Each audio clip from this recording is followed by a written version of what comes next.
Today I want to talk to you about these sketchbooks. And my feelings are very mixed. Let's jump right in.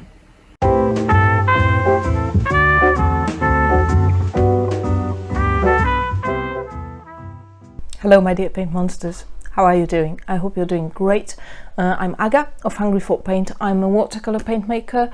I also make videos about watercolors, about watercolor paper, especially about sketchbooks, and this is why we are here. I want to talk to you about these sketchbooks by Arteza. When I bought these, they were available in packs of 3. They are cellulose paper, cold pressed, 76 pages, double-sided, which means you get 152 pages to paint on, so that's pretty impressive as far as watercolor sketchbooks go. The paper is 110 lbs, which means it's 230 GSM, and the size is landscape 8.3 inches by 5.1 inches, which translates to 21.1 centimeters by 13 centimeters. So yeah, these are thick. They look sturdy. I personally love the fabric linen-like cover. I like the elastic band. It works very well. This sketchbook is new, but I also got this one and I've been using it for quite a while, so I can confirm that there are no signs of wear really when it comes to either the elastic band or the bookmark, so that's nice. What can I say? They were affordable. There were 3 in a pack, and I think I paid for them the equivalent of about 20 USD, so that's a great deal, right? Well, let's get into the details. So I started with this one. I just wanted to paint some random stuff and capture my comfort zone, and I thought, all right, this is nice, this is quite pleasant. Then this happened. If you look closely, you'll see what I mean. Can you see all that feathering on the edges? I mean, this was all dry. I painted all layers separately, taking good care not to paint over something that's still wet, and still this is what happened. And this like completely took me off guard, guys. So yeah, I thought, all right, let's be careful. So what I noticed is that there are 2 types of surface in this sketchbook. There's the kind of like cold pressed surface, like here, and then you've got the smooth surface. Looks pretty much like hot press. So it's hot press, 2 pages, cold press, 2 pages, and it alternates consistently throughout the sketchbook. And this in itself doesn't have to be a bad thing unless you don't want to use hot press or cold press at all. But there are some problems. What I noticed is that the feathering happens a lot more on the smooth side of the paper than on the cold press side. Here, for example, I don't think you'll notice any feathering. It's the cold press side. And one more thing I noticed is that this sketchbook is terrible with erasing, and especially if you erase on the smooth side, it just damages the paper so badly. And even if you do that just very lightly and very carefully, it doesn't matter, it just destroys the surface of the paper. I wanted to try painting without any sketching, because what I usually do is I make a sketch and then I paint. So I made this, and this flower is ugly, it's not about it, it's just a test. I wanted to see how the paint behaves on the paper that hasn't been sketched on and that hasn't been erased. And this is the cold press side, not even the hot press side. And if you look closely, can you see how the lines feather everywhere? I tried to make as thin lines as possible. Here it's quite decent, but here, how it spreads, it was all completely dry, folks. There's no wet involved in here at all. Here, it was all dry. This is kind of random, like when it happens and when it doesn't. Here, like on the neighboring page, There's no feathering, really. I mean, here, you can see here, I did some erasing. Was it on this page or on the previous page? On the previous page. This page was erased on quite a few times, and this, especially here. And what happens here is I got this stain. Alright, so the erasing can get on the other side of the paper as well. In the other places of this page, you'll notice no feathering at all. It's alright.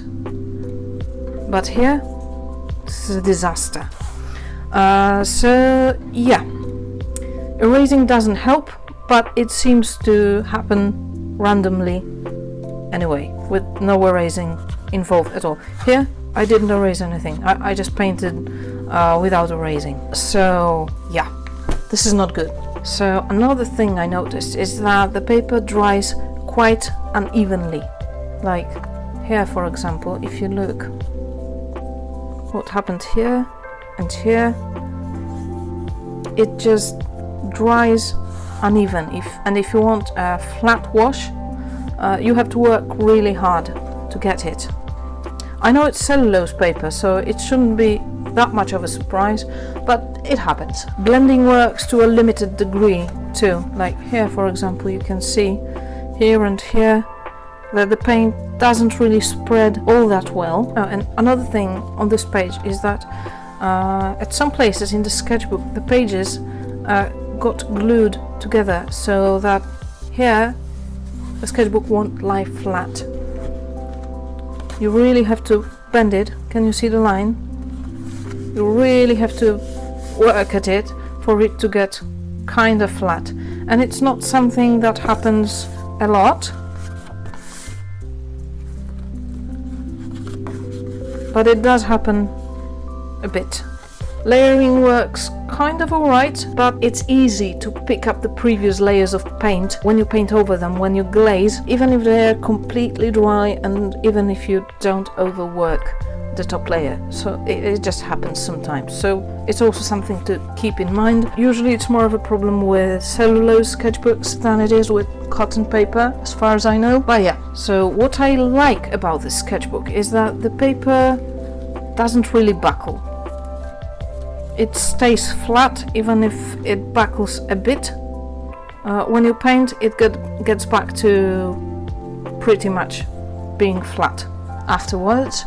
Another thing I like about it, it's just this sketchbook has kind of a pleasant feel when you work in it. Overall, it feels nice in your hands. I like how thick it is, but I really don't love the paper, so that's a bummer. The sketchbook definitely is okay with fine liner line art if you want to do like some urban sketching or things like that.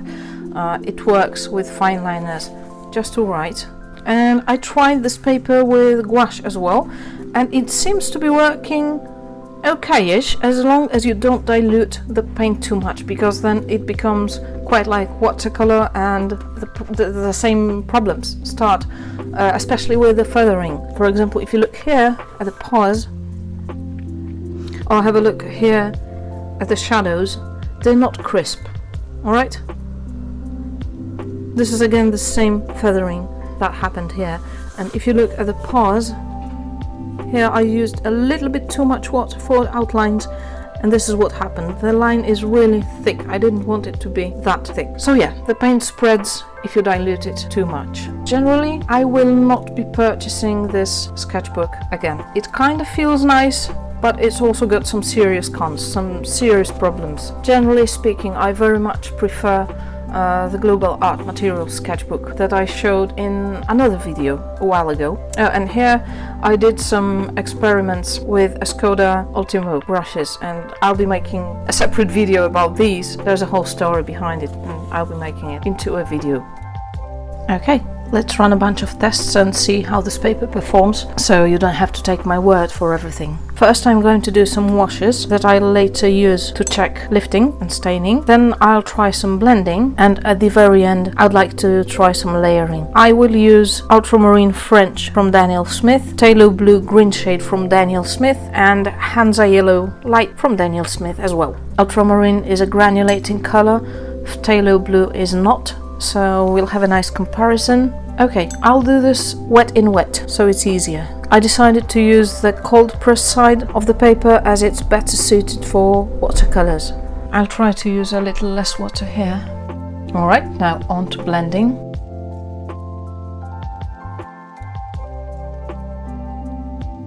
And the layers I'll be doing with ultramarine. Now let's let it dry.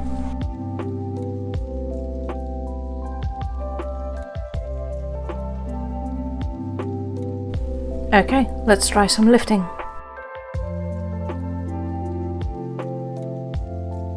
Okay, I could barely lift any color at all.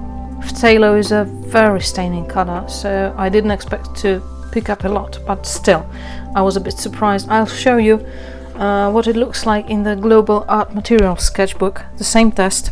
So here you can compare. Same paint, different paper. So yeah, definitely lifting isn't working well here. And this is kind of funny because, as I said earlier, when you paint and want to do multiple layers, then you can often accidentally pick up the previous layer with your paintbrush, especially if it's a little bit more wet. But here it just doesn't work at all, almost at all, even with the ultramarine. So yeah, there's that. As you can see, the blending didn't work as well as in the Global Art Materials sketchbook either. Here the edges of colors are really quite harsh, and here's the Global Art Materials one. See? Way smoother. So here the edges are really sharp. The layering part of the test went quite well. It went alright. And as for the washes part of the experiment, well, you be the judge. I wish the ultramarine part was a little bit smoother. The phthalo is alright. Please let me know in the comments what you think. As you can see, the masking tape comes off easily. Oh, I jinxed it. I totally jinxed it. I actually tried to make the adhesive on the strip a little bit weaker by sticking it to my clothes several times before I put it on the paper, but still it damaged the surface. Yeah, oh, I hate this. Alright, it is what it is. The edges are pretty bad though. Please let me know in the comments what you think. Here again, back to the Global Art Materials sketchbook. Compare the edges, how smooth and crisp these are, except for this little part here. Just water got underneath the tape, but here, not very good in my opinion. Let me know.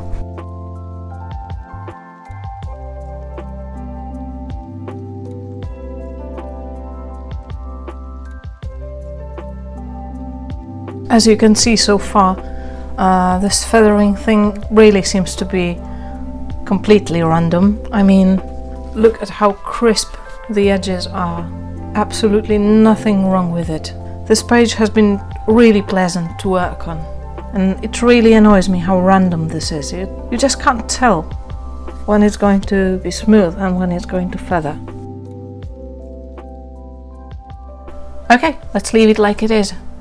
In terms of the performance of the paper, absolutely no complaints. Looks absolutely alright to me.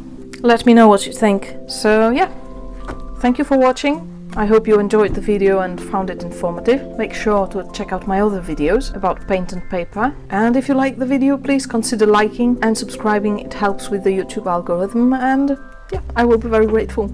Thank you so much. There's more videos coming, and I hope to see you around. Have a great day. Bye.